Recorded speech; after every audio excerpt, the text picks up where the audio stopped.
ចុចមួយបាទចេញមក surprise គឺຕົកអញ្ចឹងណាបងប្អូនមិញបាទគឺตั๋កនេះកប់សេរីនេះម្ដងបងប្អូនមិញបាទសួស្តីបងប្អូនមិញទាំងអស់គ្នាបាទស្វាគមន៍មកកាន់ឃ្លាំងសិនរកែនហើយនេះគឺជា Range Rover Autobiography Option SV បងប្អូនមិញបាទខ្ញុំធ្លាប់ធ្វើបទបង្ហាញតាក់ទងជាមួយនឹង Autobike ធម្មតាខុសគ្នាជាមួយនឹង SV Autobike យ៉ាងម៉េចអញ្ចឹងណាអ្វីដែលយើងអាចកលេចមើលគ្រាន់តែកលេចមើលយើងដឹងបាទទីមួយយើងមានបណ្ណាលក្ខណៈ Chrome បែបហ្នឹងហើយ logo ក៏ខុសពី Autobike ធម្មតាដែរដោយសារ SV មានលក្ខណៈថា logo លក្ខណៈក្របអញ្ចឹងបងប្អូនមិញបាទហើយចង់ជំរាបជូនផងដែរថារថយន្តនេះដំណើរការដោយម៉ាស៊ីន8ចំណុះ 5.0 ម៉ាស៊ីនសាំងបងប្អូនមិញបាទហើយកម្រទិញបានមែនទេប៉ុន្តែភ្ញៀវស៊ូរ៉ូអត់ដាច់ទេបងប្អូនណាភ្ញៀវស៊ូរ៉ូរហូតតែម្ដងប្រភេទនេះបាទងាយស្រួលទាំងប្រើប្រាស់ងាយស្រួលក្នុងការជិះហើយធ្ងន់ហើយស្រួលក្នុងការបើកបរបាទវាមើលទៅផលិតភាពមែនទែនសូម្បីតែកង់នេះក៏ខុសពីអូតូបៃធម្មតាដែរបងប្អូនមិញបាទដែលមើលទៅរង្វង់យ៉ាន់ហ្នឹងគឺប្លែកខុសតែម្ដងហើយបើនៅចំហៀងវិញយើងគ្រាន់តែកលែកឃើញនេះបាទនៅកន្លែងទ្វារហ្នឹងនៅកន្លែងស្លាយទ្វារនេះគឺខុសពីអូតូបៃធម្មតាដែលខាងចំហៀងនេះគឺលក្ខណៈថាវាក្រមហេបើធម្មតាស្អាប់ឬខ្មៅអីចឹងទៅដៃទ្វារក៏ខុសគ្នាដែរបងប្អូនមិញអញ្ចឹងកាមេរ៉ាសូមបង្ហាញពីផ្នែកខាងក្នុងតិចដោយសាររថយន្តនេះជាប្រភេទរថយន្តស្លាកលេខចង់ជំរាបជូនថាខាងក្នុងគឺថ្មីមែនទែនបងប្អូនមិញបាទណាស្បែកអត់មានដាច់អត់មានអាឡត់អីទេបងប្អូនមិញឃើញធ្នេស្រាប់ហើយ speaker មកឌៀនហើយបើនិយាយពីបេតុងនៃកៅអីវិញបាទតាំងពីលើក្បាលរហូតដល់ក្រោមជើងបងប្អូនមិញបាទគេហៅដល់បាតជើងបាទបងប្អូនមិញហើយបើនិយាយពីផ្នែកខាងក្នុងវិញចង់ជំរាបជូនថាថ្មីយកតែមែនតើហើយការរចនាម៉ូដគឺខុសដាច់ 100% ពីអូតូបៃធម្មតាតែម្ដងដែលវាផលិតភាពមែនតើបាទយើងមើលនៅកន្លែងនេះចកូតក៏ធូរដែរហើយសូម្បីតែ logo SV ក៏បញ្ជាក់នៅក្នុងអេក្រង់តាប់ឡូដែរអញ្ចឹងណាបងប្អូនមិញបាទអេក្រង់តាប់ឡូដែរអញ្ចឹងផលិតភាពគេផ្ដោតសំខាន់មែនតើអញ្ចឹងណាហើយកាមេរ៉ាខ្ញុំនឹងចូលបង្ហាញខាងក្នុងបន្តិចបញ្ជាក់ណាចំណុចណាខ្លះដែលវាខុសប្លែកពីអូតូបៃធម្មតាបន្ថែមទៀតតោះបើយើងនិយាយពីបរិស្ថាននៅពេលដែលយើងចូលផ្នែកខាងក្នុងអ្វីដែលយើងសង្កេតមើលថាគួរឲ្យចាប់អារម្មណ៍ឲ្យប្លែកនេះ logo SV Autobiography ហើយកន្លែងចង្កឹះលេខបងប្អូនមិញបាទឃើញក្រមហេបើធម្មតាអត់មានអីទេបងប្អូនណាបាទបើធម្មតាអត់មានអីទេហើយបើសម្រាប់ SV គឺក្រមហេរបៀប crystal អញ្ចឹងបាទ crystal អញ្ចឹងអានេះក៏ក្រមហេដែរនេះក៏ក្រមហេដែរហើយបើកន្លែងបេតុង start stop នេះក៏ក្រមហេដែរបងប្អូនមិញបាទតែសក្រមហេទាំងអស់អញ្ចឹងវាជាលក្ខណៈពិសេសនៃការបង្ហាញជូនសម្រាប់ SV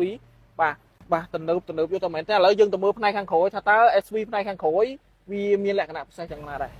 អានេះបើយើងកលេចមកមើលផ្នែកខាងក្រោយយើងឃើញថាកៅអីមានតែ2ទេបងប្អូនមិញណាហើយបើយើងទ្វារវិញណា Redo បាទថ្មីយកតែមែនតែហើយបាទហើយបើនិយាយពីកន្លែងបេតុងសម្រាប់នេះសេរីកៅអីដូចជំរាបជូនអញ្ចឹងបាទ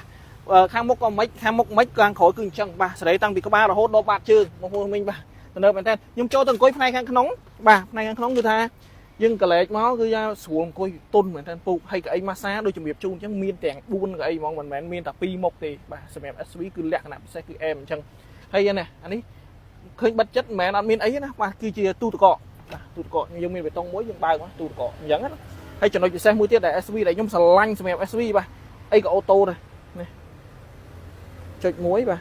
ចេញមក surprise គឺຕົកអញ្ចឹងណាបងប្អូនមិញបាទគឺຕົកនេះ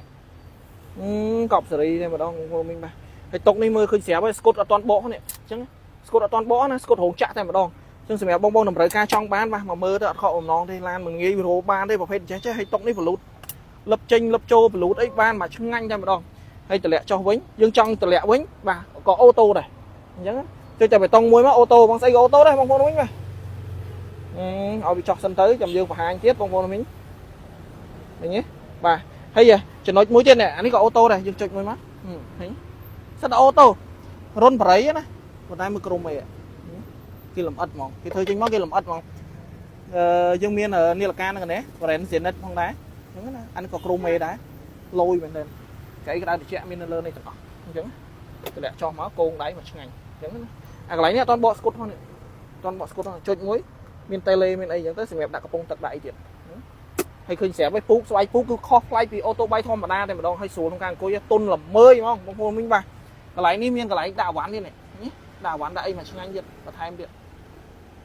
បងប្អូនមិញបាទមិនងាយរហូតប្រភេទអស់នេះអញ្ចឹងសម្រាប់បងប្អូនតម្រូវការចង់បានមកមើលនៅសិនសង្កេតផ្ទាល់មានតែមួយគ្រឿងទេឥឡូវនេះនៅក្នុងស្តុកហើយទឹកថ្នាំស៊ីនមកជុំដូចបានជំរាបជូនអញ្ចឹងឆ្នាំ2020មើលផ្នែកខាងក្រោយតើខុសគ្នាជាមួយអូតូបៃធម្មតានិយាយបើយើងនិយាយពីផ្នែកខាងក្រោយវិញស្រួលមើលមែនទេសម្រាប់ SV ស្តុកខាងក្នុងនេះគឺសគាត់តែកលែកមើលគឺដឹងថាឡានហ្នឹង SV ហ្មងខាងស